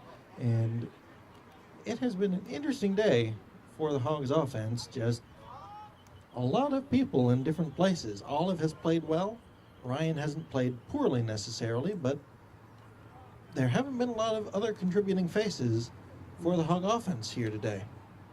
Two turnover game, both by the Hogs. One fumble. Spartans got it deep in Hogs territory, scored a touchdown. Pick 6. Can't say that's been the difference in the game, but the Spartans would be happy thus far they're turnover free. 1st and 10. And it's not necessarily that Adelaide has turned the ball over that's been the difference. Davey into the secondary there with a great carry on 1st down, which will reset the chains. But the fact that the Spartans have not had a turnover has been the real difference in that, as there have been no cheap points for Adelaide. They've been working all day and just the one touchdown to show for it. There's a lot of games we've done, Nick, that 2 turnovers is a good day. Did we have one that was like about 13 between the two sides? We did.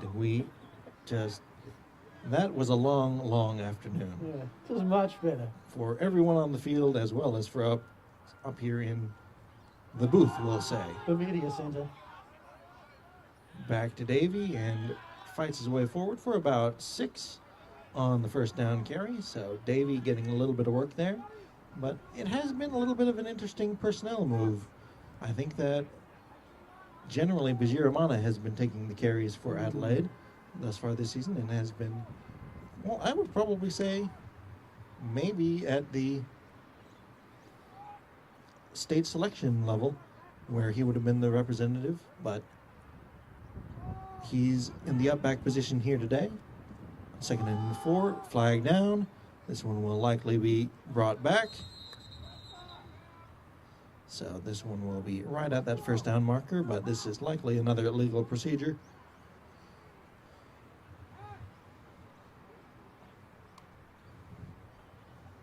And Olive has been doing tremendous work, but at the same time just have not had the consistent production from the other receivers that you've been expecting from Adelaide.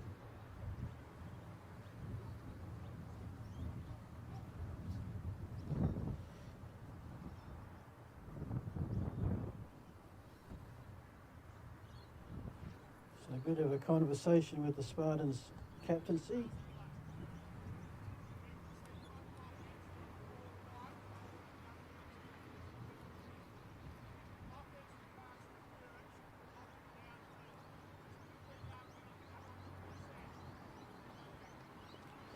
So, a rare offensive pass interference call. Not just rare at this level, but rare at all levels. To just really see the offensive pass interference. Not that it doesn't occur, but it's just hard to identify and hard to call. But this time, it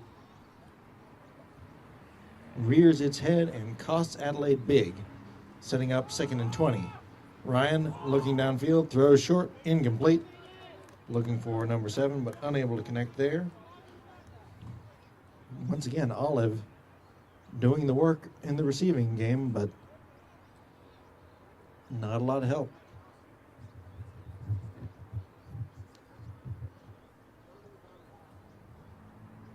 So I wonder at what point it comes to everyone's conclusion that this result is done and dusted. Any other game, it would be. Any other team on the current losing side. Oh, there's another interception. Could this be a back-to-back pick 6? Not if Ryan has anything to say about it. Yes, Not Ryan on his delivering. resume. And the quarterback makes a hit, but it's Spartans' ball.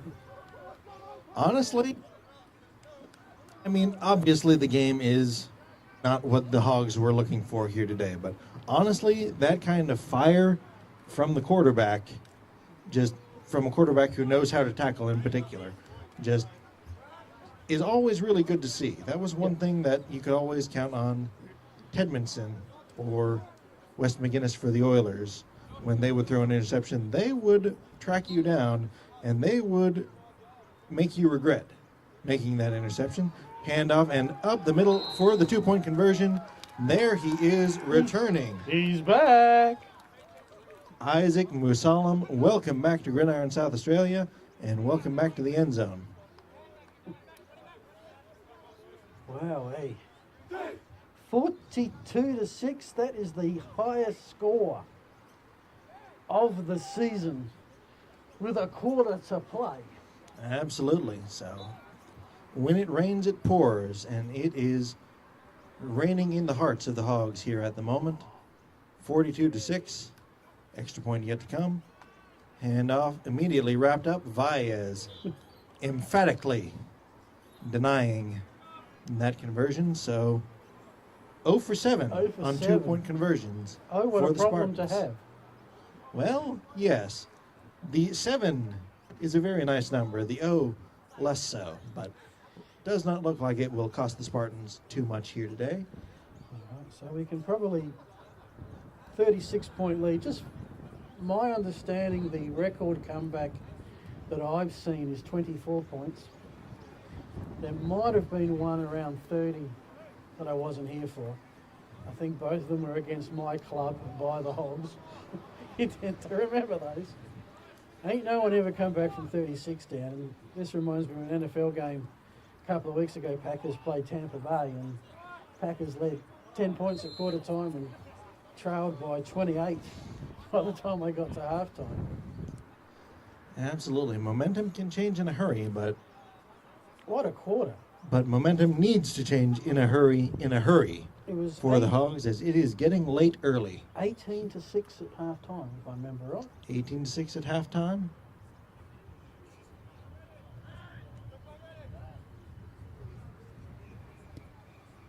Kick is up, popped over, into the hands of Bajiramana. Bajiramana will field this one. Weaves his way down and dropped near that 20-yard line. Seems like he'll be stopped just short. Was unable to field it very cleanly was Bajiramana, and that let the Spartans kicking team just converge. So it dropped at the 18. So I really want to see the Hogs stabilise a little bit here. I mean, they haven't punted their last two. They've both been picked off. 3 turnovers to 0 now. And, I mean, losing games, it's part of playing the sport. But a big loss like this, especially if replicated later in the season when they meet again, could well be the changing of the guard we've been waiting for. Ryan's throw at the feet of his intended receiver. Mind you, going very early on that. Very early. Yes. Olive was the intended receiver there, but unable to come down with it. The ball just hung up in the air a little bit. And that has just been the story of the afternoon for Ryan. So 2nd and 10 coming up. 2 in the backfield.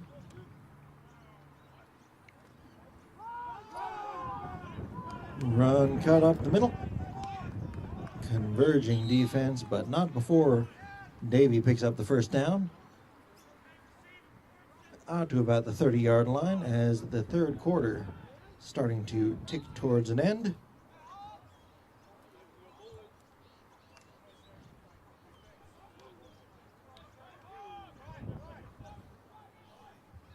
So it is at between the 40s, the chains.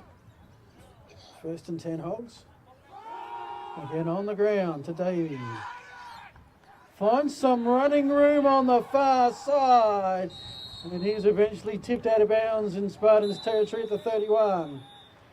And that is the end of the third quarter. And bar that final play, Spartan fans, you should be on your feet, because that is one of the most impressive quarters of football your club has ever played. 4 unanswered touchdowns against the defending champions. A 12-point lead, now 36.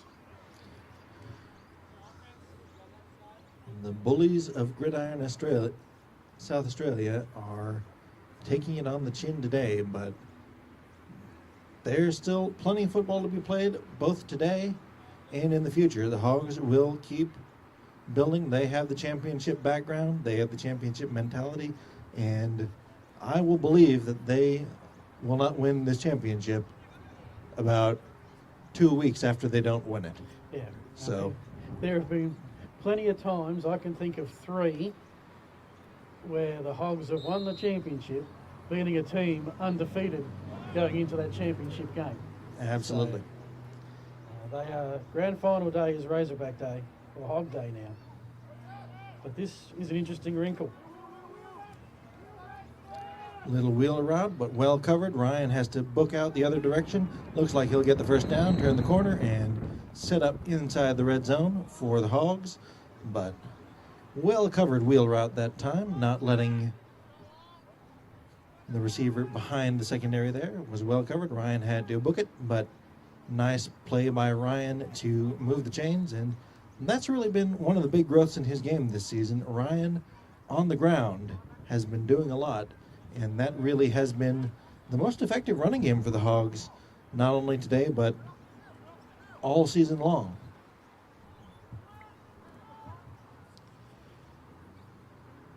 First down, 10 yards. Suddenly the Hogs are in decent field position. Gridiron looking for somewhere to run, and he's gained some good yardage on the carry. Short of the first down. I think, yep, second down and about 1 to go. And if you're down the clubhouse end, you're getting a really good look at this game. Absolutely. Gridiron has been putting in a lot of work this season. Just tremendous growth as a player, and he's been one that Adelaide has been developing highly successfully, but has been playing a little bit of out of position here today, but now he's back in the backfield and putting up nice results.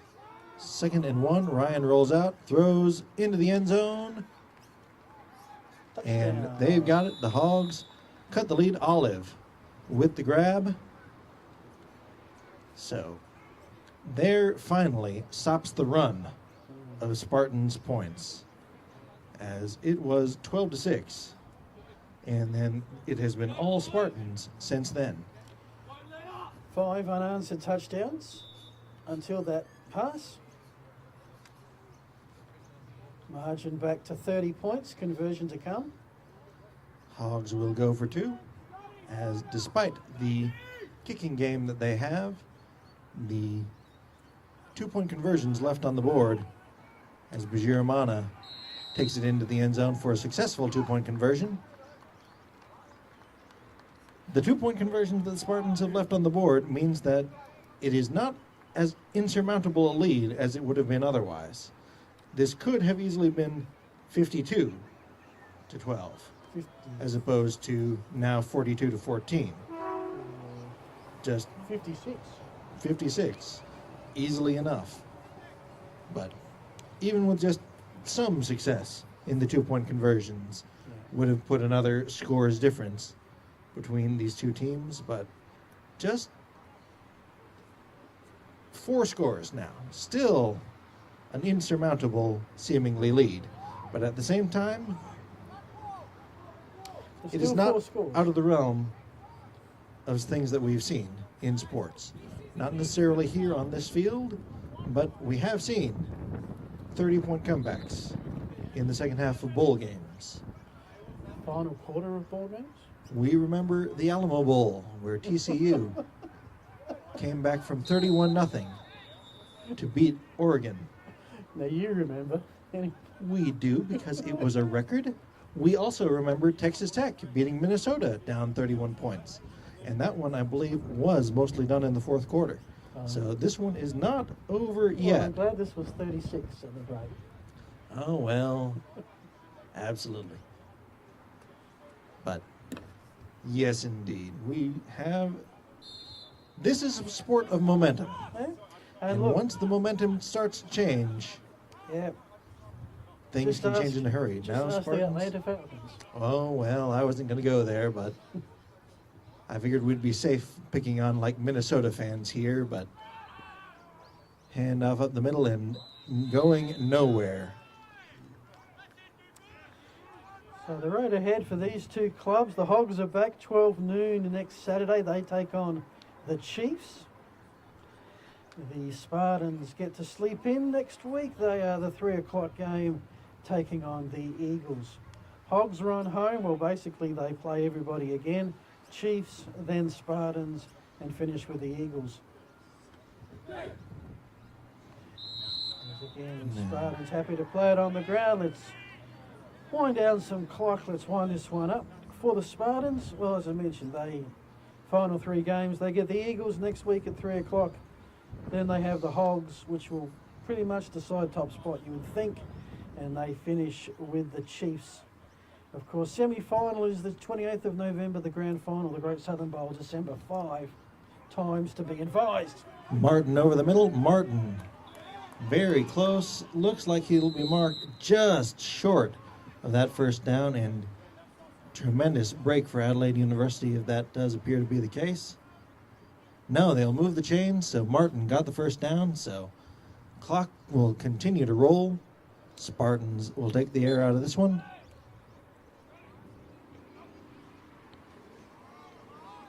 No, they'll look for big, and Lamont with a big first down. Lamont having words with Mr. Hoey, but Hoey was kind enough to not take Lamont's head off on that one when he could have, so not former Oiler teammates, but former Oilers from slightly different time periods. So respect to Mr. Hoey for not delivering what he don't could forget, have. they're all on one unsportsmanlike conduct penalty, so maybe everybody wants to see this one out. Absolutely. So Spartans offense, after a slow start, are getting a rig along now. They're inside the Hogs 30-yard line, second down and a couple. We get some game in front of us. This is fantastic. Oh, yeah, we have not seen a lot of success on going this way. Going into the wind has seemed to be a detriment for these teams. And Palmer. So if you're a team that's 28 points up, about to cause a big upset, not so much in the wind, but the way you've done it, they're still in the hurry-up offense, which has got me intrigued. Novas, good fake, looking for DeFrancesco, bobbled and caught! Oh, my First goodness. down at the 5. DeFrancesco tipping it to himself and managing the concentration and body control to come down with that one. Not into the end zone, but that'll be one for the highlight rule as well. And it stood. That's certainly true. So, goal to go situation for the Spartans, looking to extend. That late ball is loose though, and Oh, they got it back. Palmer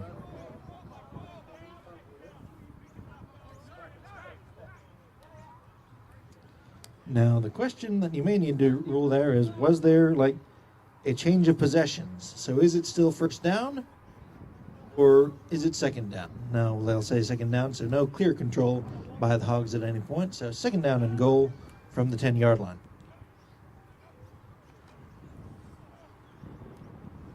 Almost has time to load once. It's a lot of traffic in that corner. In the end, incomplete. Weiss. Spartans could, if they score a touchdown here and get a 2-point conversion, that's 50 points. Yeah, that is a rare 50 burger. Rare for the Spartans to score it, and even rarer if it's put on the Hogs. Certainly true. I remember there was a particularly injury-ravaged season a few years ago, which the Hogs still won, but where there's an interception as Hoey comes away with it. So Hoey with the interception in the end zone. So Hogs will get the ball at the 20-yard line, as Hoey did not attempt to return that one. And that is one that, generally think about a heady play by Hoey to not try and return that, but first turnover of the day from the Spartans.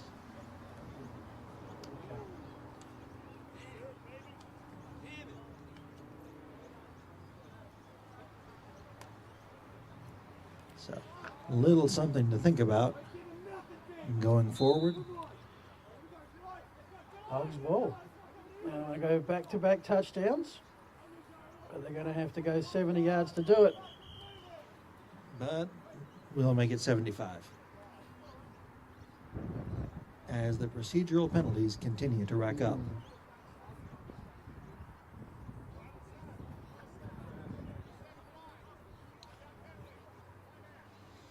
I mean, that's sort of what I would expect to see in the first few weeks of the season.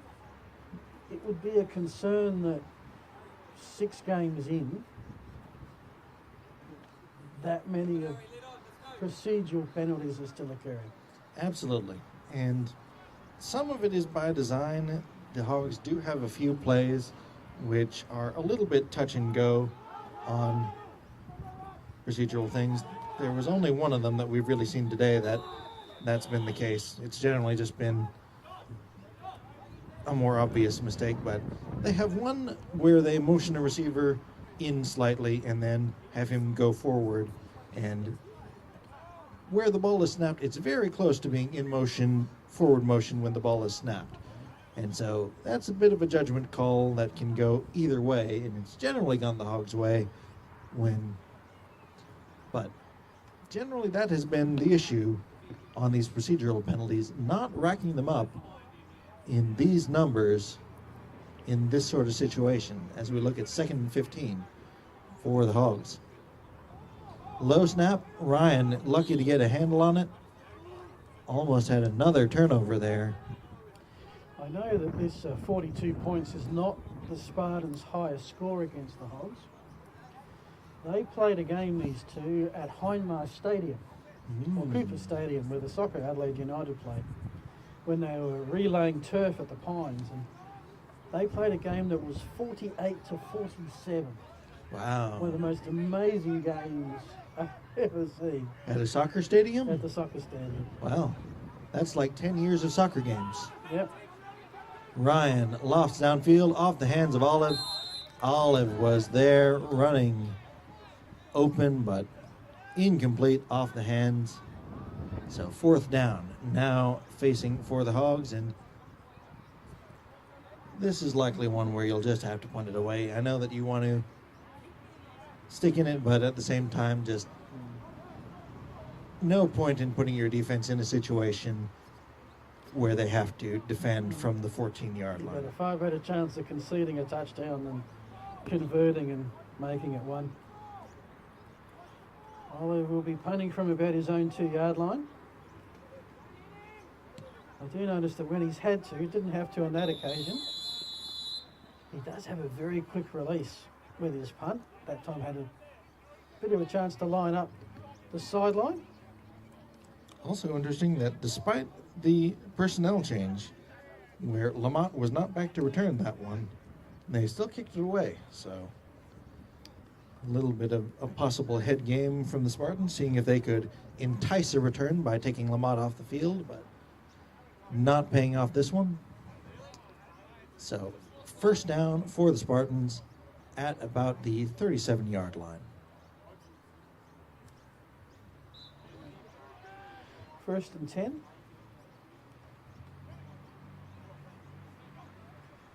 Three receivers on the Spartan sideline. The pass across to Di Francisco gains a couple. Gets to the Spartan 40. Now, a bit of an interesting choice there. Tunnel screen is a fairly safe play. They motion Barton out, so to get blockers in the way there, but the clock is the Spartans' friend, and they are not treating their friend with all the respect they deserve in this one. They just want to keep on playing. Oh, well. Why would you want to end this? I mean, if you're a coach, Oh, I get well. it, you don't want injuries and so forth, but if you're a player, you got to savor these kind of moments because they don't happen too often. Well, that's certainly true. Novice unloads down the sideline, but over the heads of everyone, uncatchable, landing well out of bounds. The ball bouncing halfway up to our announcer position. It's at about the 25-yard line.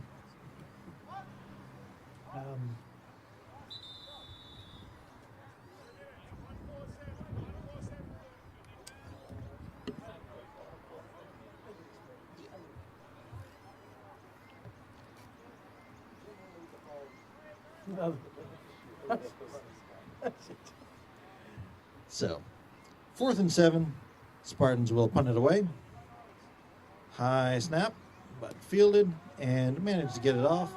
There was some pressure there. Takes a roll and down at about the 27-yard line. So Adelaide, under 2 minutes left, will have time for a possession. So if there's anything in particular they want to have a look at, get some game reps on, they may bust it out here. But Any kids that haven't got on the paddock yet? at this point, it's just getting some game reps and seeing about things that they may want to look to attack in the next matchup, because this one will be in the record books for the Spartans. So 1st and 10 from the 28. Davies with the carry, and I don't have the official stats. We've been going for 35 years. I'd be shocked, be very shocked if this wasn't the Spartans' biggest ever win against the Hogs. I can't think of an occasion where it's been by this much.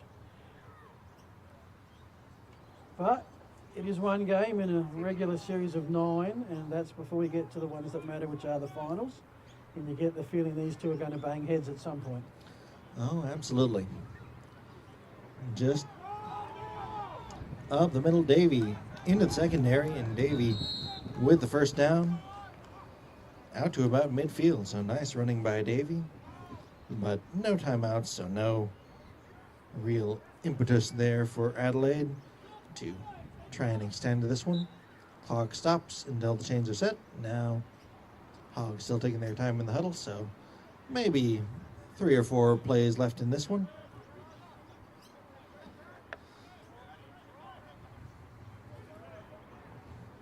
Spartans creeping up towards the line. Davey gets the handoff. Davey gets that forward momentum and then gets dropped after a gain of about 3, and maybe we'll get 1 or 2 more plays. So with the win, the Spartans will go to a 5-1 record, and they will be the first team into the playoffs of this season. What an amazing result. Now, it wasn't necessarily surprising for the Spartans to win, because the first game was very tight, and a lot of the games in the series between these teams the past few years have been close ones.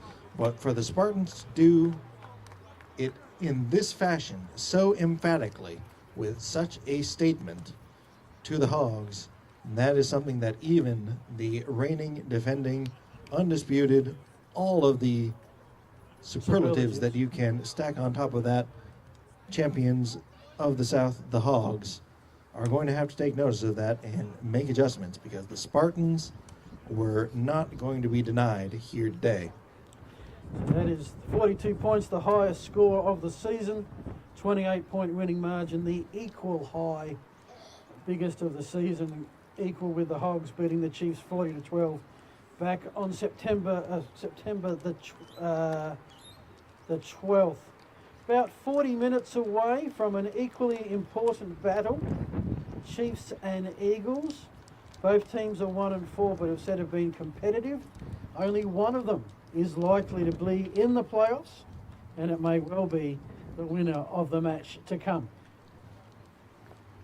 Absolutely. So we'll be looking forward to seeing you there for the second game of our doubleheader, Chiefs and Eagles. But for right now, for 180 Creations, for Phil Hurton, for Gridiron South Australia, this is Nick Priest, and we'll catch you in a little bit for game number 2. Stay with us.